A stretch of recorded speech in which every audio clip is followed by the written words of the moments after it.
G'day ladies and gentlemen, welcome to Draw with Jazza. I'm Jazza, and in this video we're going to be drawing that lovable space goat known as Yoda. So getting started, as usual, begin with the construction lines, and we're drawing the figure of something that looks in the beginning a little bit like a hunchback old lady with big ears. So as we further refine the shape, adding things like the front right arm reaching forward, we keep in mind things like foreshortening, and as well with the cloak, things like how the cloth hangs with motion. So I've done tutorials on both foreshortening and cloth and clothing, so make sure to check those out. Otherwise, proceeding with the image, one thing that's a bit tricky in doing something like this is the fact that all portrayals of this character, or most of them, are with puppets or CG.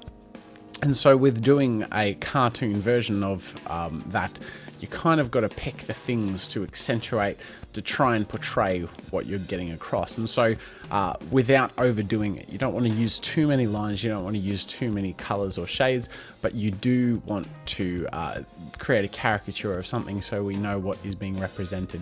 So in particular with this shape, in Yoda's face, accentuating things like the underbags of the eyes and the upper eyelids being mostly closed because it's quite old, as well as those ridges along the top of his head. They're a very defining feature. As you can see, I did a bit of a muck up with his hair. It was a bit too full, and so rather than doing that, I did a little bit more ragged, wispy segments of hair. To be more true to the original, because in the CG and in the puppet they are quite transparent and they're wisps, but I mean, without being too complicated or detailed, it's a bit more tricky to do that with a cartoon and with line work. So that's the conclusion that I ended up going with. Moving along, basically everything from here follows along what the construction lines were, just with refinement keeping up. So keeping things nice and neat, and making sure that the line weight variations are focused on properly.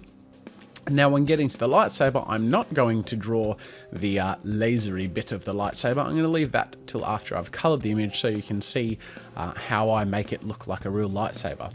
So the first thing I do when I get to the colour, as usual, is I shade in the shadows. And once I've done that, I can I can fill in the highlights. Now, the first set of colours that I picked for his skin, I wasn't entirely happy with, so as you can see, I went through and just did a quick adjustment to bring it all up to a slightly lighter colour, and then used those in the other areas of the skin. Now, the rest of Yoda was fairly simple to do because they were all kind of murky browns and just, you know, outlining where the shadows go, filling it in with the highlights, and then moving on from there. And then the very last thing that I did after, of course, I finished my shading was the lightsaber. Now to do the lightsaber, as you'll see in a moment, I first created the shape with a solid color, which in this case was a red. Then I put it into position and I made it white. And in Adobe Flash I turned it into a movie clip so I could add a glow. But in general, when doing a glowy effect like that, rather than having color within the shape of the thing itself like the saber, I have a white fill in the middle with the color on the outside, and that's how I made the lightsaber look.